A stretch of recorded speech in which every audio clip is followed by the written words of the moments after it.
வணக்கம். Village studies YouTube சேனலில் இன்றைக்கி என்ன கணக்கு பார்க்க போகிறோம் அப்படின்னா, ப்ராஃபிட் அண்ட் லாஸ் அல்லது சதவீதம் எந்த டாப்பிக்கில் வேணாலும் எடுத்துக்கலாம். ரொம்பவும் முக்கியமான கணக்கு.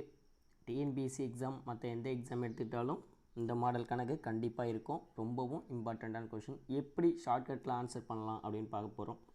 ஒரு கடைக்காரர் 30% லாபம் அடையும்படி தனது பொருட்களுக்கு விலை நிர்ணயம் செய்கிறார். ஆனால் உடனடியாக பணம் செலுத்தினால் 10% தள்ளுபடி கொடுக்கிறார் என்றால் அவருடைய லாப சதவீதம் எவ்வளவு? A shopkeeper marks his goods to gain 30%, but he allows 10% discount for down cash payment. His profit percentage is அப்படின்னு கேட்டிருக்காங்க. இப்போ கணக்கில் என்ன சொல்கிறாங்க அப்படின்னு கரெக்டாக நம்ம அண்டர்ஸ்டாண்ட் பண்ணிக்கிட்டோம் அப்படின்னா ஒரு நிமிடத்துக்குள்ளேயே ஆன்சர் பண்ணிடலாம். என்ன சொல்கிறாங்கன்னு பாருங்கள். ஒரு கடைக்காரர் ஒரு பொருளுக்கு அவருக்கு 30% லாபம் வர்றது போல் ஃபஸ்ட்டு ரேட்டு ஃபிக்ஸ் பண்ணுறாரு. அந்த பொருளை வாங்கும்போது உடனடியாக பணம் செலுத்தினால் 10% தள்ளுபடியும் கொடுக்குறாரு. அப்போ அவருக்கு மொத்தமாக கிடைச்ச லாபம் எவ்வளவு அப்படின்னு தான் இந்த கணக்கில் கேட்குறாங்க. இதுக்கு நம்ம எந்த ஃபார்முலாவோ எதுவும் நமக்கு தேவைப்படாது.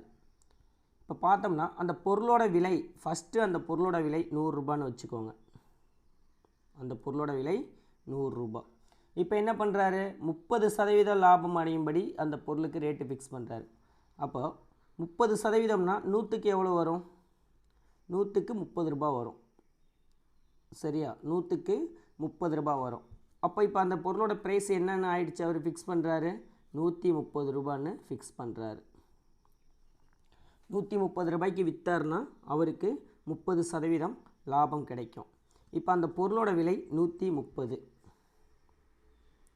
இப்போ என்ன பண்ணுறாருன்னா, யார் அந்த பொருளுக்கு உடனே பணம் செலுத்துகிறாங்களோ அவங்களுக்கு 10% டிஸ்கவுண்ட் தர்றாரு. 10% டிஸ்கவுண்ட் தர்றாரு. அப்போது 10% எவ்வளோ வரும்? 130க்கு 10%ன்னு பார்த்தோம்னா 13 ரூபா வரும். சரிங்களா? 130க்கு 10% எவ்வளவு அப்படின்னு பார்த்தா 13 ரூபா வரும். பெரும்பாலும் 10%ன்னு நம்ம எங்கெல்லாம் கண்டுபிடிக்க வேண்டியிருக்கோம்? லாஸ்ட் டிஜிட்டை டெலிட், ஜீரோவாக இருந்தால் டெலிட் பண்ணிடலாம். இப்போது ஒரு 150 அப்படின்னு இருக்கா, இதுக்கு 10% எவ்வளோன்னு கேட்டாங்கன்னா லாஸ்ட் டிஜிட்டை டெலிட் பண்ணிடலாம்.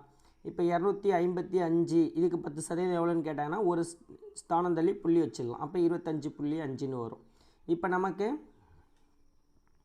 இந்த இடத்துல பார்த்தோம்னா 10%. அப்போ 130ல் 0 எடுத்துட்டோம், மீதி 13 ரூபா. அப்போது 130ல் 13 ரூபா மைனஸ் பண்ணிடலாம். 130ல் 13 மைனஸ் பண்ணோம் அப்படின்னா நமக்கு கிடைக்கக்கூடியது 117 ரூபா. அப்போது அவர் இனிஷியலாக என்ன ப்ரைஸ் வச்சுருந்தாரு? 100ன்னு வச்சுருந்தாரு. இப்போ எவ்வளோ லாபம் கிடச்சிருக்கு? 17 ரூபா லாபம் கிடச்சிருக்கு. அப்போ 100க்கு 17ன்னா 17% அப்படிங்கிறதான் சரியான விடை. அவ்வளோதான். கணக்கை புரிஞ்சுக்கிட்டோம் அப்படின்னா எந்த ஃபார்முலாவோ எதுவும் தேவையில்லை, ஈஸியாக ஆன்சர் பண்ணிடலாம். Thank you all.